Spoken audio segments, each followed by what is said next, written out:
In the heart of Hollywood, where starlight dazzles yet deceives, where every move of the famous becomes a spectacle magnified and replayed 1,000 times, two figures who once defined the very idea of power coupledom found themselves again on an invisible collision course. Brad Pitt and Angelina Jolie, names that once evoked a golden union, have long since diverged into separate paths, each fraught with shadows, each marked by attempts at reinvention. Yet even years after their split, even after legal battles and attempts to sever ties, their stories remain entangled. Not in the ways most expect, not in public courtrooms or splashy scandals, but in something quieter, subtler, and far more haunting. It is London of all places that has now become the backdrop of their unintended confrontation. A city Angelina Jolie longed for, a city she nurtured in her imagination as the sanctuary where she would finally breathe, has become the very same city where Brad Pitt, with calculated precision or perhaps blind coincidence, has decided to plant his professional flag. It is here that their unspoken battle begins. For Angelina, London had never been just another dot on the map. Over the years, she drifted across Europe, sampling its rhythms and energies, always searching, always evaluating where her heart might find rest. Portugal once caught her eye. The sun-soaked shores and quiet refuge of Lisbon offered a tempting alternative, a retreat from Hollywood's suffocating gaze. But in the end, it was London that her children responded to most, London that felt like home in ways she could not ignore. To her children, the old stone bridges, the underground bustle, the drizzle on Hyde Park paths, these felt safe, familiar, comforting. And for Jolie, who had sacrificed so much of her own freedom for their stability, their voices mattered most. She imagined a townhouse tucked into a leafy neighborhood, imagined afternoons at the theater, mornings unbothered by paparazzi, evenings free of the relentless hum of Los Angeles. London, in her mind, was not merely relocation, it was redemption. But fate does not easily bend to plans, no matter how carefully crafted. The plan was simple on paper, yet monumental in weight. Jolie had long declared, in quiet conversations and occasional interviews, that when her youngest children, Knox and Vivian, turned 18, she would no longer be tethered to Los Angeles. That city, in her words, was a gilded cage. It shimmered, it impressed, but it trapped. The countdown to her children's adulthood became her countdown to freedom. And as the days ticked closer, she began to act on her vision. The Los Feliz estate, the sprawling historic home she had purchased after her divorce, became the symbol of everything she was leaving behind. For years, it had been her fortress, a place where her 6 children could grow shielded from the world's noise. But now listing it for $24.5 million, Jolie signaled that she was ready to shed it like old skin. Selling that estate wasn't just about bricks and mortar. It was about severing ties with a chapter that had defined her through pain, resilience, and survival. But just as the pieces fell into place, Pitt unveiled his own future. Plan B, the production company he had nurtured into a cinematic powerhouse, would open a European subsidiary headquartered in London. The date of the announcement, September 3rd, seemed innocuous enough, but for Jolie, it must have landed like a thunderclap. He spoke about opportunity, about the strategic advantage of the UK's unique position as a bridge between the US and Europe, about financial hubs and creative ecosystems. On paper, it was flawless reasoning, but the subtext was unavoidable. The very city she had envisioned as her sanctuary was now the very city where he would stake his professional presence.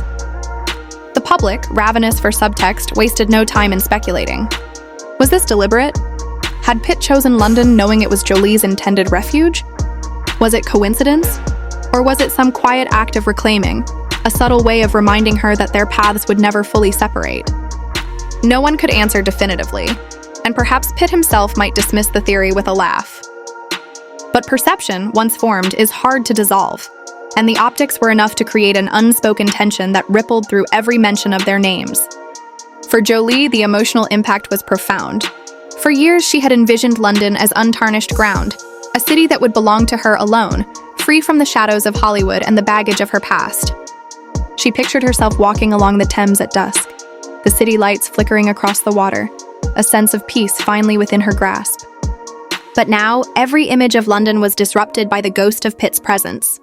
She could no longer see herself sipping tea in a quiet corner cafe, without imagining whispers of his name lingering nearby.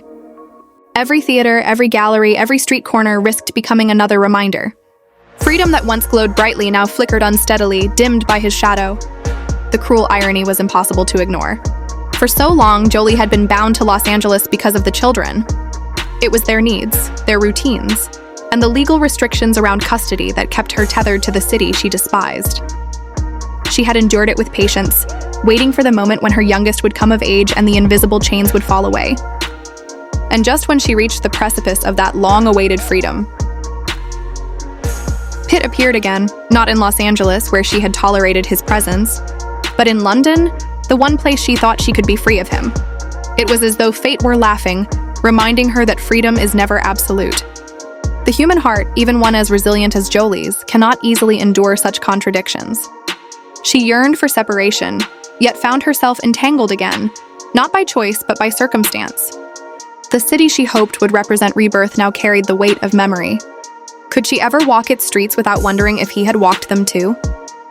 Could she ever make it her own when his professional presence loomed large, when every headline would inevitably link them again, forcing their narratives back into alignment? The children's choices added another layer to the drama. Vivian, often said to resemble Pitt most closely, had stunned the public when she chose to use the surname Jolie. It wasn't shouted from the rooftops. It was quietly printed on the promotional material for The Outsiders, the Broadway production she helped her mother with. But that small decision reverberated like thunder. It suggested loyalty, identity, perhaps even a rejection of the father whose presence in her life had been increasingly scarce. Against the backdrop of the London drama, the symbolism deepened. For Jolie, Vivian's choice must have felt like both a comfort and a sadness. Comfort in that her daughter stood beside her in solidarity. Sadness in that such a choice reflected the fractures within the family, fractures that time had not healed. Knox, too, had grown closer to Jolie, even appearing alongside her at public events in moments that seemed to speak louder than words. And though he had not yet made the same surname decision, his presence by her side suggested where his loyalties rested. For Jolie, whose every step in London was meant to be taken with her children at her side, their solidarity mattered more than any mansion, more than any symbolic act of selling a home. Yet even that solidarity could not erase the looming complication of Pitt's London presence. The suspense of it all is magnetic. Two people who once shared a home, a marriage, and a family are now on parallel but conflicting paths. One seeks London as an escape, the other uses it as an expansion. They do not confront each other directly, but their choices collide nonetheless. To the outside world, it looks like fate has woven their lives back together in a city thousands of miles away from where it all began. To Jolie, it feels like a cruel trick, a reminder that her freedom may never be total. To Pitt, perhaps, it feels like nothing more than strategy, but strategy does not exist in a vacuum. In the public eye, in the hearts of their children, in the corridors of speculation, every move carries weight. And what of London itself, the silent witness to this unfolding drama? The city, with its rain-soaked streets and ancient stone, has seen empires rise and fall, seen monarchs crowned and dethroned. Now, in its quiet corners, it becomes the stage for another kind of drama. Less visible, more personal, but no less intense. Jolie once saw London as her light at the end of the tunnel, the city that would heal, that would offer anonymity, that would let her write a new story free of the burdens she carried. Now that light flickers, uncertain, shadowed by the presence of the man she has tried so long to escape. For Pitt, London may be nothing more than a base for business, but intention is only part of the story. Perception writes the rest.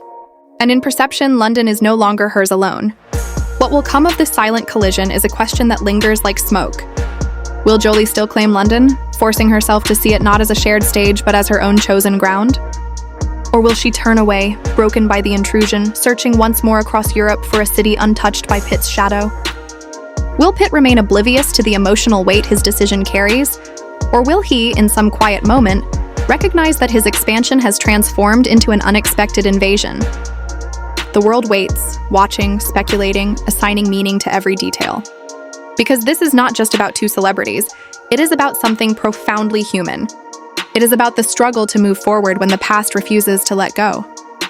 It is about the desire for freedom colliding with the reality of entanglement.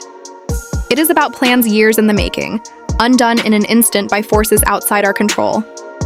Jolie may be a global icon, Pitt may be one of the most recognizable actors of his generation, but in this moment, they are like anyone else, two people trying to build futures, stumbling over each other in the process, haunted by bonds that cannot be fully severed. And so London, with its fog and its history, its grandeur and its melancholy, becomes the stage for a story still unfolding. A story of freedom and constraint, of dreams and disruption, of love's lingering shadow. Jolie stands on the edge of a city she longs to call home. Pitt anchors his company in the very same soil, and the world holds its breath, waiting to see what happens when the paths of two people who cannot escape each other converge once more. Not in love, not in court, but in the quiet, unyielding streets of a city that was supposed to promise liberation.